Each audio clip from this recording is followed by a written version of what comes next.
Rajya Sabha TV का ये बेहद ख़ास प्रोग्राम है गुफ्तगू, और आज हमारे साथ हैं मशहूर फिल्मकार अनुराग कश्यप।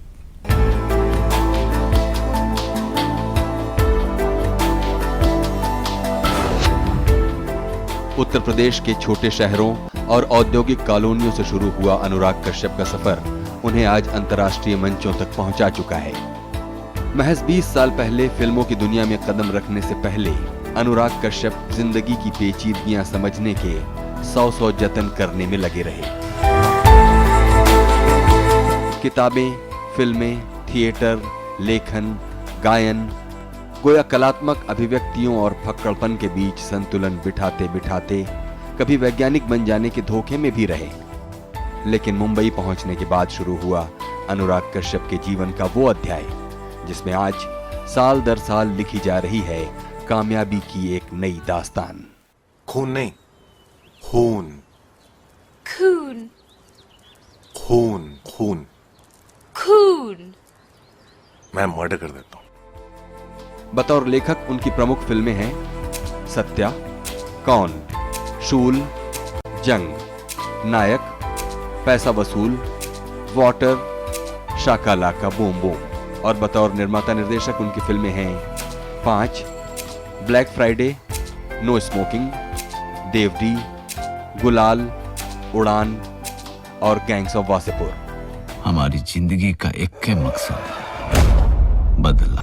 वासेपुर है, यहाँ कबूतर भी एक पंख से उड़ता है और दूसरे से अपना इज्जत बचाता है, समझ गए? हाल ही में उनकी प्रोड्यूस की हुई फिल्म लव शव ते चिकन खुराना सुर्खियों में है।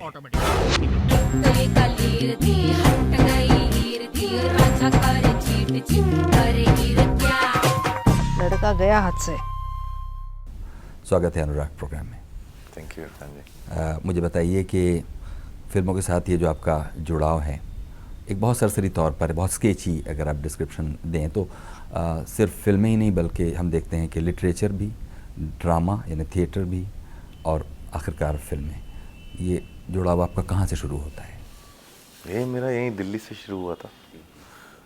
करीब 1992 में मैं जब ग्रेजुएशन ख़त्म किया हंसराज कॉलेज दिल्ली में, तो जैसा अक्सर होता है हम लोग यूपी से आए हुए बच्चे जो पढ़ाई करते हैं तो उनके काफ़ी प्रेशर होता है कंपटीशन देने का कि यूपीएससी दो और आईएएस बनो, आईपीएस बनो।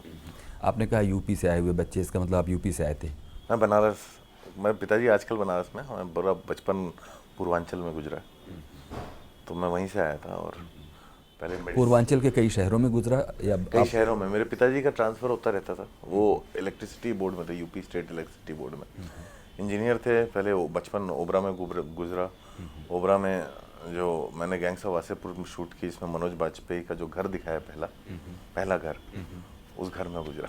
मेरा भाई उस घर में पैदा हुआ था। और आप खुद कहाँ पैदा हुए? मैं गोरखपुर में।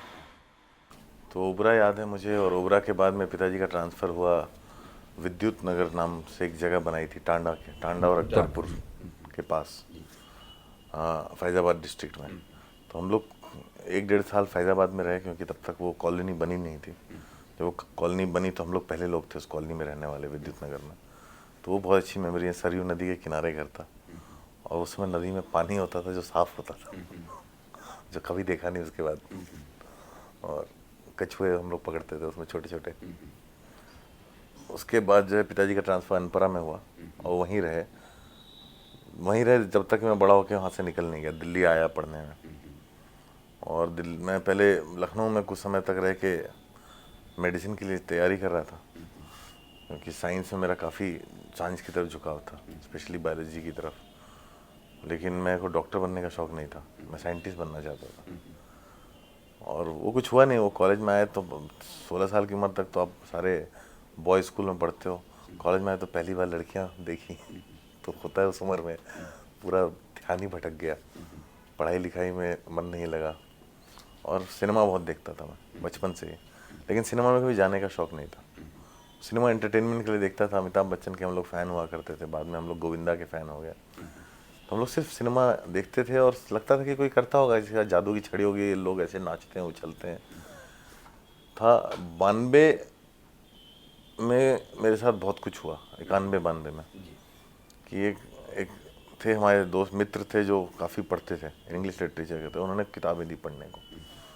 तो पहली बार मैंने कुछ ऐसी किताबें पढ़ी जो मैंने कभी सोचा नहीं था। तब तक मैं सिर्फ हिंदी लिटरेचर पढ़ता था। हिंदी लिटरेचर में क्या पढ़ते रहे होंगे? सब मैंने उस समय तक जितना था सब चाट डाला था मैंने। कुछ मतलब ऐसे बिना एक आध किसी नाम ही लेना हो तो? बस सब कुछ, मैं सारा ही प्रेमचंद पढ़ा, मैंने शरद जोशी पढ़ा, मैंने कुरतुल एंड हैदर पढ़ा, मतलब काफ़ी कुछ जो मेरे को अभी मतलब बहुत इनसिग्निफिकेंट तरीके से पढ़ता था कि कोई किताब मिली मैंने उठा के पढ़ ली। और ये पढ़ने का भी शौक क्या घर की वजह से था? नहीं, ये पढ़ने का शौक पता नहीं कहाँ से था। ये पढ़ने का शौक ज़्यादातर स्कूल में इसलिए था क्योंकि मैं जिस स्कूल में पिताजी ने भेजा था, सिंधिया स्कूल था ग्वालियर, काफ़ी बड़े लोग पढ़ते थे वहाँ, बड़े लोगों के बच्चे पढ़ते थे और अंग्रेज़ी बोलने वाले होते थे और मैं अंग्रेज़ी नहीं बोलता था उस समय। तो एक अजीब सा कॉम्प्लेक्स आता, मैं दूर ही रहता था और मैं उनसे कभी मिक्स नहीं हो पाता था। तो मेरा सारा समय लाइब्रेरी में जाता था। लाइब्रेरी अच्छी थी? लाइब्रेरी बहुत अच्छी थी और सारा समय लाइब्रेरी में जाता था और वहाँ पे मैं ऐसे बहुत इनडिफरेंट तरीके से पढ़ता था। मुझे नहीं मालूम था मैं किस राइटर को ढूंढ रहा हूँ। और जो शॉर्ट स्टोरीज है मुझे बड़ी अच्छी लगती थी, तो इसलिए मैं पहले तो मानसरोवर पूरी ख़त्म कर डाली। जब वो ख़त्म हुई तो मैं शॉर्ट स्टोरीज ढूंढना चालू किया, तो उसमें मेरे को शरद जोशी के मिली और ये सब मिली। फिर धीरे धीरे उपन्यास पढ़ना चालू किया। शरद चंद्र का देवदास भी तभी पढ़ा था, उसके बाद कभी नहीं पढ़ा। जब पिक्चर बनाई तब भी नहीं पढ़ा। तो और मुझे पसंद नहीं आया था, बिल्कुल पसंद नहीं आया था। लेकिन बहुत इनडिफरेंट तरीके से 8 साल की उम्र से पढ़ता था मैं। और वो सिर्फ इसलिए था कि लोगों से दूर रहूं, अपने आप को लोगों से बचा के रखता, क्योंकि मैं बाहर जाता था थोड़ा मिक्स नहीं हो पाता था। हालांकि प्राइमरी एजेंडा तो लोगों से दूर रहने का था पढ़ने में, लेकिन पढ़ते पढ़ते भी आदमी खुद बदलने लग जाता है। वो पता नहीं चलता कब बदलता है। वही मेरे को कभी मुझे रियलाइज़ नहीं हुआ कि मैं अंदर क्या चल रहा है। मैं जब कहानियाँ लिखता था अपने स्कूल की मैगज़ीन के लिए, तो कभी छपती नहीं थी। वो टीचर पढ़ के परेशान हो जाते थे, बोलते थे इस कहानी में, ये कहानी तुम नहीं लिख सकते, तुम इतना ज़्यादा मत सोचा करो। और लाइफ और डेथ के ऊपर मेडिटेटिव सी पोएम लिखता था। तो मेरे पिताजी को फ़ोन चला जाता था कि क्या है आपके बेटे के अंदर क्या चल रहा है। तो उस तरह का कुछ था। तो मैं उसके बाद किसी को दिखाता ही नहीं था मैं क्या लिखता था, मैं अपने आप ही लिखता था और अपने डायरी में ही रखता था। तो लिखने का शौक़ था, बहुत ज़्यादा लिख सकता था। बस एक ही उपलब्धि थी मेरी स्कूल में कि 9वीं से ही मैंने सीनियर ऐसे राइटिंग कंपटीशन लगातार जीता, क्योंकि मैं इतना लिखता था। मैं ऐसे राइटिंग कंपटीशन 15 पन्नों के निबंध लिख डालता था। सब्जेक्ट चाहे हमारे देश की हॉकी हो चाहे कुछ भी हो, तो वो सब होता था। और उसके बाद कॉलेज में आने के बाद तो भटक ही गया था, कहीं और ही चला गया था। वो भटकन पे आएंगे, लेकिन आप देखिए कि छोटे कस्बों में पैदा हुए बच्चे जैसे कि आप, या छोटे शहरों में रहने वाले लोग, इंडस्ट्रियल कॉलोनियों में जिनका लालन पालन हुआ जैसे कि आप, अपने साथ कम बैगेज लेकर शायद चलते हैं, उनके शायद दूसरे कंसर्न्स होते हैं। क्या आपको इस वक्त, जबकि अब आप मुड़कर अपने बचपन को देखते हैं और उस पूरी पढ़ाई और लिखाई के पूरे उद्यम को देखते हैं, तो अभी आपको क्या लगता है कि शायद महानगरों में पले बढ़े बच्चों से बिल्कुल अलग बचपन रहा होगा? बहुत ज़्यादा, क्योंकि हम लोगों का बचपन जिस एकांत में गुजरा है वो आज नहीं है बच्चों के पास। हमारे पास भागने दौड़ने खेलने के लिए बहुत लंबा चौड़ा मैदान होता था। मतलब पूरी सड़कें हमारी होती थी, सड़कों पे इतनी गाड़ियाँ नहीं चलती थी, वो सब कुछ भी नहीं था। और छोटे शहरों में सब हम लोग, वही मैं जैसे बोला, नदी मुझे याद है, हम लोग चले जाया करते थे। हम लोग को डर नहीं लगता था, क्योंकि हमें माँ बाप को डर नहीं लगता था हमें बाहर भेजने से। हम कब जाते थे, कब आते थे, कहाँ जाते थे, फलां के घर चले गए, क्या हो गया नहीं मालूम। किसी एक के घर में ब्लैक एंड वाइट टीवी था, वहाँ चित्रहार में भीड़ लग जाती थी, सब बैठ जाते थे चित्रहार देखने। उसके अलावा कुछ था नहीं हमारे पास करने को। हम लोग खेलते थे, पढ़ते थे। घर में हमारे महाभारत पढ़ी हुई थी, मैंने पूरी महाभारत पढ़ डाली थी जब मैं 9 साल का था। और मुझे अभी याद है जो किताबें मुझे इफेक्ट की थी तब, उस समय का रशियन लिटरेचर हिंदी में अनुवाद होके आता था। तो सारा दोस्तोव्स्की पढ़ा था मैंने हिंदी में उस समय, और टॉल्स्टॉय पढ़ा था हिंदी में मैंने, और इंग्लिश में बाद में पढ़ा था, उस समय हिंदी में पढ़ा था। और वो बहुत अंदर घुस गया। कितने भाई बहन हैं आप लोग? हम लोग 2 भाई और 1 बहन। आप क्या नंबर के हैं? मैं पहला, सबसे बड़ा हूँ। सबसे बड़े। तो फिर आपकी इस सब कारगुजारियों का असर छोटे भाइयों बहनों पर भी पड़ता होगा? नहीं, वो लोग नहीं पढ़ते थे। मतलब मेरा पढ़ने का कारण एक ये था कि मैं थोड़ा सा सोशल नहीं था और मैं अलूफ था, और मेरे भाई बहन काफ़ी कॉन्फिडेंट लोग थे, वो सबसे मिलते जुलते थे, हंसी मजाक करते थे, तो मैं चुप ही रहता था, मैं ज़्यादा नहीं बात कर पाता था। तो वो लोग काफ़ी सोशल थे। बहन का काफ़ी रुझान था आर्टिस्टिक चीज़ों पे, लेकिन वो बाद में आया मेरे जाने के बाद, मेरे हॉस्टल में जाने के बाद, तो वो मैंने देखा नहीं उसका कभी, लेकिन मुझे पता चला। लेकिन जब तक मैं था तब तक सिर्फ मैं ही पढ़ता था, और मैं कुछ भी पढ़ता था, उसमें ये नहीं था कि अच्छा है या बुरा है। मैं सरिता भी उसी चाव से पढ़ता था, मनोरमा ग्रेशोभा भी उसी चाव से पढ़ता, जिस चाव से उपन्यास पढ़ता था। अभी वक्त है एक छोटे से ब्रेक का। ब्रेक के बाद हाजिर होंगे और बातें जारी रखेंगे मशहूर फिल्मकार अनुराग कश्यप के साथ। और उसमें से पूरा पढ़ाई से मैं भटक गया था, लेकिन उसमें एक ये चीज़ हो गई थी कि फिर समझ में, फिर मतलब ऐसा लग रहा कि यार अंग्रेज़ी बोलना आना बहुत ज़रूरी है। हाँ, तो अंग्रेज़ी बोलना आने के लिए अंग्रेज़ी पढ़ना पड़ेगा। फिर अच्छी चीज़ ये हुई कि जब मैं पढ़ना शुरू किया, फिर मैं पढ़ाई में घुस गया। और उस समय एक ये भी फेज था कि इतने इम्प्रेशनेबल थे हम कि आज मैंने मार्क्स पढ़ा तो मैं आज कम्युनिस्ट हो गया, अगले दिन मैंने एन रैंड पढ़ लिया तो मैं फिर एंटी कम्युनिस्ट, मतलब कैपिटलिस्ट हो गया, फिर तीसरे दिन कुछ और पढ़ लिया तो मैं वो हो गया। तो हर फिलॉसफी जो पढ़ने के बाद उसी मूड में मैं घूमता था, हर जगह घुसने की कोशिश की, क्योंकि जननाट्य मंच में थिएटर में एक जिम्मेदारी थी जिससे मैं डरता था। वो क्या थी? मतलब एक फिलॉसफी थी जिसको वो लोग प्रमोट करना चाहते थे, और वो मेरे को समझ में नहीं आता था। जो चीज़ समझ में नहीं आती थी मुझे, तो मैं सवाल बहुत करता था। जब सवाल बहुत करता था तो कई बार कुछ लोग है ना सर डांट देते थे कि सर बेवकूफ़ों वाले बात कर रहे हो, तो मैं थोड़ा सा घबरा जाता था।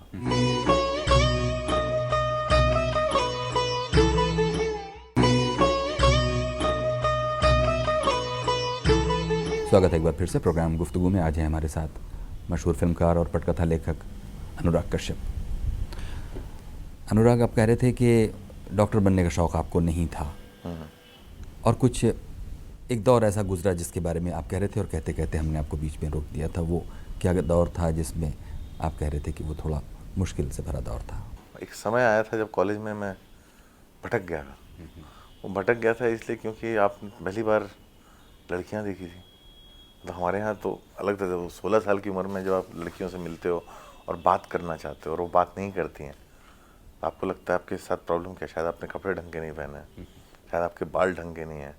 तो हम लोग, वो दौर ऐसा गुजरा था जहाँ पे सडनली बीच में से मांग निकालने लग गए थे हम लोग, और रंग बिरंगे कपड़े पहनने लग गए थे। लाल टी शर्ट, लगता था लाल टी शर्ट पहनेंगे तो देखेंगी, और हम लोग बेवकूफ़ नज़र आते थे। तो वो दौर अब कह सकते हैं कि बेवकूफ़ नज़र आते थे, तब नहीं आते, तब नहीं लगता था। और एक मतलब किसी आदमी का सेकंड हैंड और थर्ड हैंड एडिडास का जूता खरीदने के लिए पैसे इकट्ठे किए जाते थे। मतलब वो भी एक दौर था, और सब कुछ इर्द गिर्द घूमता था कि वो लड़की मुझसे बात कर ले एक बार, जो होता नहीं था। और उसमें से पूरा पढ़ाई से मैं भटक गया था, लेकिन उसमें एक ये चीज़ हो गई थी कि फिर समझ में, फिर मतलब ऐसा लग रहा कि यार अंग्रेज़ी बोलना आना बहुत ज़रूरी है।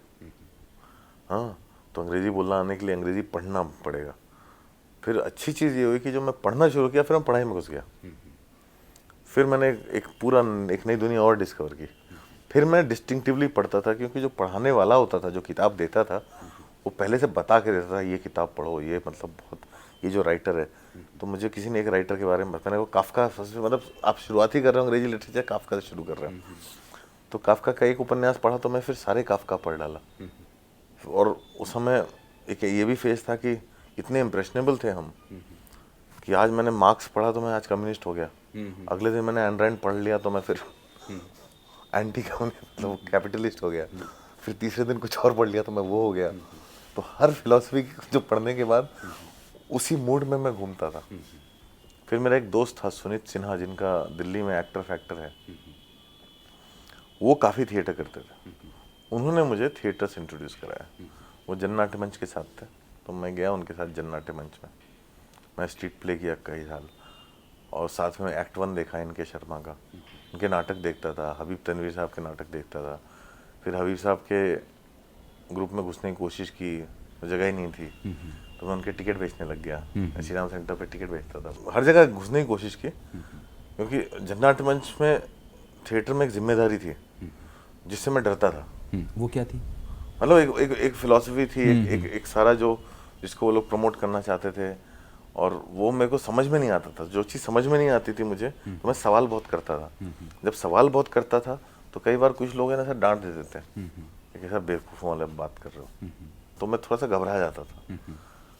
तो एक्ट वन की तरफ जाने के लिए, एक्ट वन में जो प्ले होता था उसमें गाने होते थे, तो बड़ा अच्छा लगता था, लेकिन वहाँ जगह नहीं मिलती थी। तब उसमें पीयूष वगैरह ये लोग, पीयूष वगैरह थे, सब लोग थे, तो वही मैं पीयूष मिश्रा और मनोज बाजपेयी को तभी से नेटुआ से देखा मैंने।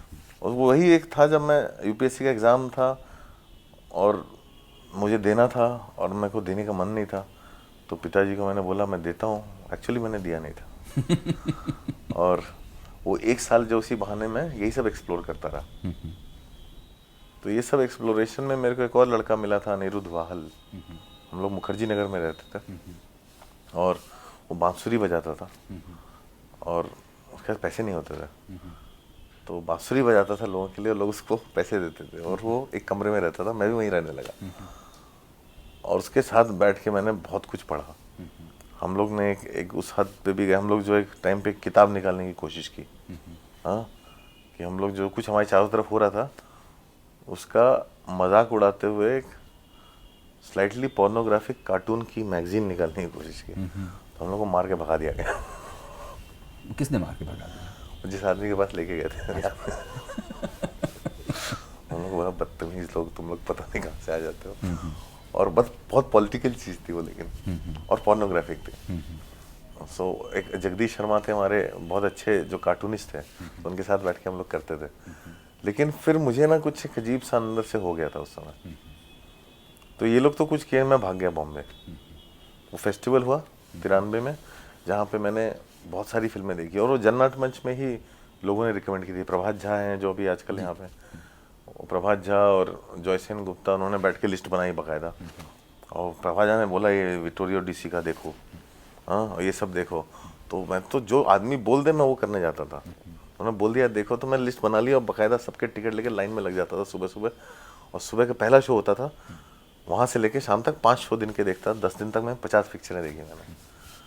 मतलब मैच फैक्ट्री गर्ल, एरियल कॉरिस्माकी की, डीसिका का पूरा रेट्रोस्पेक्टिव देखा, बाई चांस बाल्थाजार देखा, और वो मेरे लिए बहुत बड़ा चेंज था। उसने मुझे अंदर से पूरा बदल दिया। मेरे को समझ में आ गया कि मेरा जो, मैं अपने आप को इंटेलेक्चुअली एक्सप्रेस करने वाला आदमी हूँ नहीं, मैं कर पाऊँगा नहीं, मैं बात करना आता नहीं था उस समय, और मुझे अंदर जो भी है वो एक्सप्रेस करने का मीडियम मिल गया। और वो सारी कहानियाँ जो मैं दबा के रखता था, वो सब जो है ना अंदर से बाहर आने लग गई, और मैं बिना समय वेस्ट किए घुसना चाहता था। तो कृष्ण राघव जो हैं, जिन्होंने शेष प्रश्न बनाया है और सब, तो वो दिल्ली में कुछ कर रहे थे, और मेरी जो दोस्त होती थी आरती, जो जिनसे मैंने शादी की थी, मेरी पहली वाइफ जो है, उनकी एक फ्रेंड थी अवंतिका केसवानी, उनकी मदर प्रोड्यूसर थी उस सीरियल की, तो उनके थ्रू मैंने वहाँ पे नौकरी कर ली कृष्ण राघव के साथ। जब वो सीरियल प्रोड्यूस कर रहे थे? सीरियल प्रोड्यूस कर रहे थे, और वहाँ पे वो भी थी जो आज मेंबर ऑफ पार्लियामेंट है, दीपा दास मुंशी, वो भी वहाँ पे काम करती थी।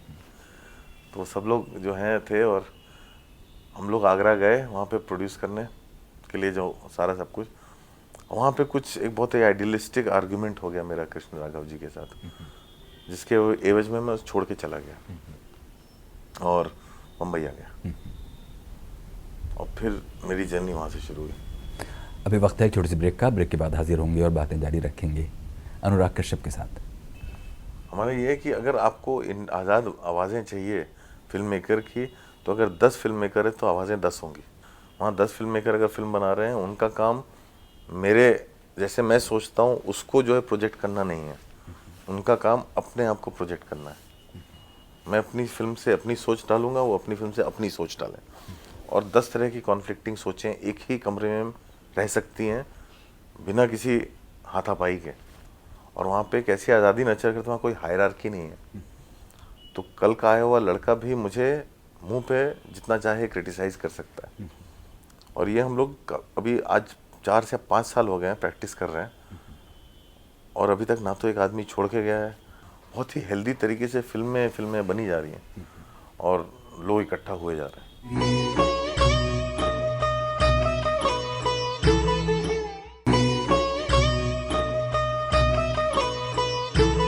स्वागत है एक बार फिर से प्रोग्राम गुफ्तगू में। आज है हमारे साथ अनुराग कश्यप। अनुराग, आप कहते हैं कि फिर आप मुंबई आ गए। आपने ख़ुद कहा कि शुरू में फिल्में आपको लगती थी वो लार्जर देन लाइफ और वो एक ऐसी जादू की दुनिया है, लेकिन आज जबकि Anurag Kashyap films private limited नाम की एक बड़ी कंपनी आप चला रहे हैं और करीब करीब मुंबई फिल्म इंडस्ट्री में एक फैक्ट्री की तरह काम कर रहे हैं, आपको क्या लगता है कि ये जो दुनिया है फिल्मों की, ये सबको मालूम है कि शुरुआती दिन आपके काफ़ी स्ट्रगल से भरे रहे, बहुत से लोगों के भरे होते हैं, लेकिन आज जब आप देखते हैं कि फ़िल्मों को बनाना, उसमें पैसा लगाना, उसमें कामयाबी का फार्मूला ढूंढना, ये एक बिल्कुल उस बच्चे की नज़र से जो कभी ओबरा में या कभी विद्युत नगर में रहता था, जब उसकी नज़र से आज आप फिल्मों की इस दुनिया को देखते हैं तो कैसे रिएक्ट करते हैं? मैं पता नहीं, मैं अभी भी समझ नहीं पाता हूँ। मेरे चारों तरफ बहुत सारी चीज़ें हो रही हैं जो ना मैंने सोची थी ना मैंने चाही थी। मैं कभी इतना एम्बिशियस नहीं था। कभी कभी मैं एनालाइज करता हूँ तो मुझे लगता है कि मैं मुंबई क्यों आ पाया, क्योंकि मैं बहुत भोला था शायद। मैंने कभी ये नहीं सोचा रहूँगा कहाँ, खाऊँगा क्या। आजकल इतने बच्चों से मिलता हूँ, वो लोग इसलिए नहीं आ पाते हैं, सर आ तो जाऊँगा लेकिन क्या खाऊँगा, मैं रहूँगा कैसे। अगर मैंने ये सब सोचा होता तो मैं नहीं आ पाता। मैं हर चीज़ ज़िंदगी में इसलिए कर पाया क्योंकि मैंने सिर्फ करना चाहा और कर गया, मतलब घुसा उसमें और कर दिया बिना सोचे क्या मिलेगा। कि लिखने का शौक़ था, मैंने बहुत लोगों के लिए लिखा, कभी ना पैसे मांगे ना नाम मांगा, तो लोगों को मुझसे कोई दिक्कत ही नहीं होती थी। अरे ये आ जा, कुछ भी करवा सकते थे मुझसे। तो मेरे लिए सारे दरवाजे और खिड़कियाँ खुले थे, क्योंकि मैं सबके लिए कुछ भी कर देता था। चाय बनाने से लेकर के किसी के लिए लिखना भी हो, मैं पूरी फिल्में लिखी जिसमें मेरा नाम नहीं है, ना 1 रुपये मिले उसके, तो वो सब मैं करता था और पैसे से मेरा कोई लगाव नहीं था। तो इसलिए चीज़ें बहुत आसानी से होती गई। मुझे हमेशा किसी तरह का स्टिमुलेशन चाहिए था और इसलिए मैं ऐसे लोगों के पीछे जाता था, जुड़ता था, काम करता था। तो बहुत सारी चीज़ें हो गई। आज भी मैं देखता हूँ जैसे कंपनी बनी, अगर मैं हिस्ट्री में जाऊँ AKFPL की, तो कंपनी पे कैसे बनी वो बहुत ही अलग सी कहानी है। मुझे प्रोड्यूसर बनना नहीं था, मुझे सिर्फ फिल्में बनानी थी वो जो रिलीज़ हो, क्योंकि इतने साल जब पिक्चरें नहीं रिलीज़ हुई तो मैं सिर्फ एम ही हो गया था कि ऐसे बनाओ जो रिलीज़ हो जाए। तो जब देवडी बनाने बैठा, क्योंकि वो नो स्मोकिंग के बाद थी, जो उसमें बहुत लोगों का नुकसान हुआ था और बहुत गालियाँ पड़ी थी, तो इकलौती आशा की किरण ये फिल्म थी देवडी। गुलाल भी अटकी पड़ी थी। तो देवडी बनाने के लिए मुझे, लेकिन बनानी अपनी तरह से थी। मैं बना रहा था अभय देओल के साथ, जिनकी उस समय तक फिल्में चली नहीं थी। मैं बना रहा था ये 2 नई लड़कियों के साथ, माही और कल्की के साथ। तो और फिल्म का कॉस्ट जो है थोड़ा ज़्यादा था और UTV प्रोड्यूसर था, सब कहता कि यार हम इतने पैसे क्यों दे रहे हैं इस पिक्चर को, पिक्चर तो कभी पैसे कमाएगी नहीं, ऊपर से हम एक फ़ीस भी दे रहे हैं डायरेक्टर को। तो उनको कॉन्फिडेंस देने के लिए मैंने अपनी फ़ीस छोड़ दी। और फीस छोड़ी तो था कि भाई तुम कमाओगे कैसे, मैंने कहा पिक्चर कमाएगी तो आप दे देना। तो एक बैकएंड मिला पिक्चर का कि पिक्चर जाएगी बाहर, पिक्चर कमाएगी तो उसमें से मुझे 20% बैकएंड मिलेगा। लेकिन वो बैकएंड को कंपनी को जाना था, इसलिए कंपनी बनी AKFPL। कंपनी इसलिए बनी और चूंकि कंपनी बन गई, फिर उसमें जो है जब हम लोग, उसके बाद देवडी हिट हो गई, गुलाल भी कंप्लीट हो गई, 1 महीने बाद रिलीज़ हुई, वो भी चल गई। उसका बहुत क्रिटिकल एक्लेम हुआ। तो सडनली बहुत लोग बोलने लगे यार अब तो तुम बड़े स्टार के साथ काम करो। लेकिन मेरे अंदर एक स्टोरी थी जो कुलबुला रही थी, वो येलो बूट्स वाली, जो कोई नहीं चाहता था। मैं, उसका सब्जेक्ट मैटर ऐसा था, कोई चाहता ही नहीं था मैं बनाऊँ, तो मैं वही बनाना चाहता था। उसके बाद सब स्टूडियो फिर भाग गए। तो फिर मेरे पास क्योंकि कंपनी थी, मैंने अपने दोस्तों को फ़ोन किया जो स्कूल के थे, कुछ कॉलेज के, कुछ उन्होंने दिए पैसे, कुछ मैंने एड फिल्म किए, वैसे करके इकट्ठा किए और कंपनी थी इसलिए सब हो पाया। तो येलो बूट्स बन गई, फिर उड़ान भी बनने वाली थी। तो एक दोस्त ने बोला कि यार अनुराग जो राइटर है वो फिल्म भी अपनी खुद की प्रोड्यूस कर रहा है, उसकी कंपनी है, वो जुड़ जाएगा तो हम पैसे दे देंगे उसके, हम वहाँ डाल देंगे। तो मैंने वो जिम्मेदारी ले ली, तो मेरे सर पे इतना उधार हो गया, उड़ान भी बन गई। फिर उड़ान और येलो बूट्स दोनों ही अपनी अपनी जगह बहुत सस्ती फिल्में थी और एक तरह की कामयाब फिल्में थी। हाँ, उन्होंने बॉक्स ऑफिस पे कोई झंडा नहीं गाड़ा, लेकिन अलग तरह का झंडा गाड़ दिया। तो उसकी वजह से क्या हुआ कि जितने भी इस तरह के लोग थे, जो बहुत ही इंडिपेंडेंट माइंडेड लोग थे, जिनको इंडस्ट्री बोलती थी यार ये क्या पिक्चर है, ऐसी फिल्म, तुमको भी अनुराग कश्यप बनना है क्या, ऐसे करके जिनको लताड़ते थे, वो सब जो मेरे पास आ गए और कोई जाने का नाम ही ना ले। और उन्होंने कहा आपको कुछ करने की जरूरत नहीं। मैंने कहा मैं कहाँ से प्रोड्यूस करूँगा, पैसे हैं नहीं, वैसे फिर 2 पिक्चर के उधार बचे हैं, मैं कैसे चुकाऊंगा। तो फिर लोग जुड़ते गए, आपको स्क्रिप्ट अच्छी लगी, आपको मेरे पर विश्वास है, बाकी काम हम कर लेंगे। तो एक कंपनी एक ऑर्गेनिक तरह से बनती गई, लोग जुड़ते गए। एक आदमी गया, वो पैसे ले आया, एक फिल्म के लिए इकट्ठा किया, बोला ये स्क्रिप्ट के लिए है। हमने उनको बोल दिया है कि आप जो है आपकी कंपनी में बन रही है, लेकिन आप जो है सुपरवाइज नहीं कर रहे हैं। मैं कहा अगर मेरा नाम जा रहा है तो मैं देखूंगा तो सही एक बार ना। हाँ, आप स्क्रिप्ट देखिए, आप कट देखिए, आपको जो नहीं अच्छा लगे आप बोल दीजिए। तो मैं क्रिएटिव कंट्रोल अपने हाथ में रख के लोगों को मैंने कंपनी बनाने दी मेरे चारों तरफ। ये कंपनी मैंने नहीं बनाई है। और हम लोगों का इस तरह से है कि जिस तरह की फिल्म बन रही है, 2 कंपनियां चलती हैं आज, AKFPL और फैंटम।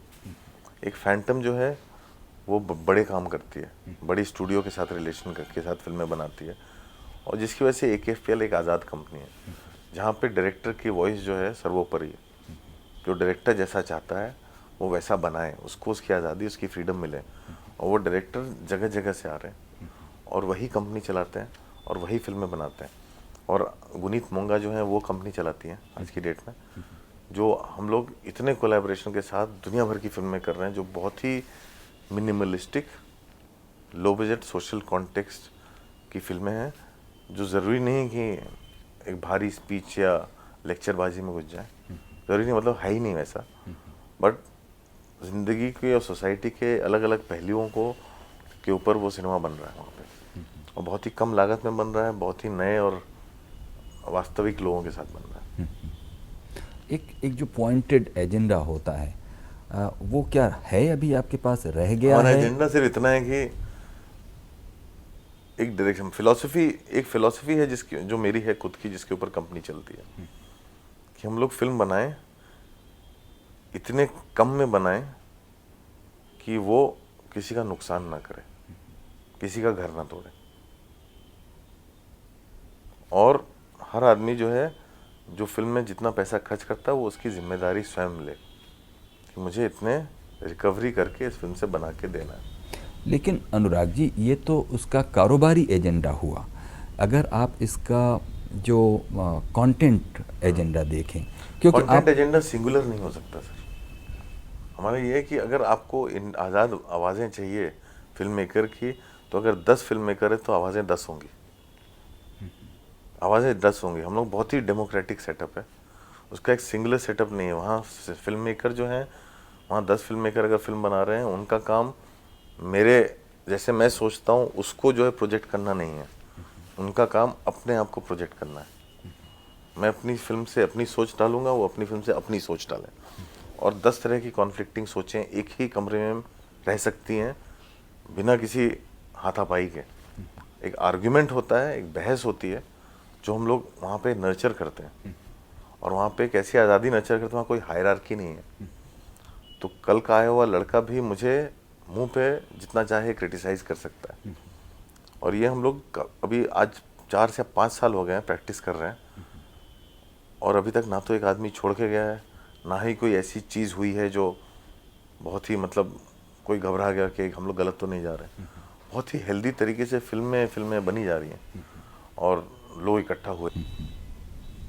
और आखिर में हम आपसे पूछेंगे अनुराग कि ये जो करीब पिछले 20 वर्षों का एंडेवर है सिनेमा की दुनिया में आपका, उसमें कोई एक फिल्म जो आपको लगता हो कि हाँ यही थी मेरी फिल्म, जिसको मैं उस वक्त जब बनाना चाहता था तो ऐसी ही बनाना चाहता था? जैसी बनाना चाहता था वैसी बनी तो सिर्फ ब्लैक फ्राइडे ही थी। गुलाल जो है काफ़ी सारे एलिमेंट्स निकल गए थे, नहीं तो गुलाल वो फिल्म हो सकती थी, सबसे करीब वैसी है। लेकिन ब्लैक फ्राइडे इकलौती फिल्म है जो वैसी बनी जैसी मैं बनाना चाहता था, क्योंकि उससे जुड़े सब लोग जो हैं किसी भी तरह के सिनेमैटिक कल्चर से अनभिज्ञ थे। तो प्रोड्यूसर थे, उन्होंने पहले कभी पिक्चर प्रोड्यूस नहीं की थी, तो उनका भी अप्रोच एक जर्नलिस्टिक था।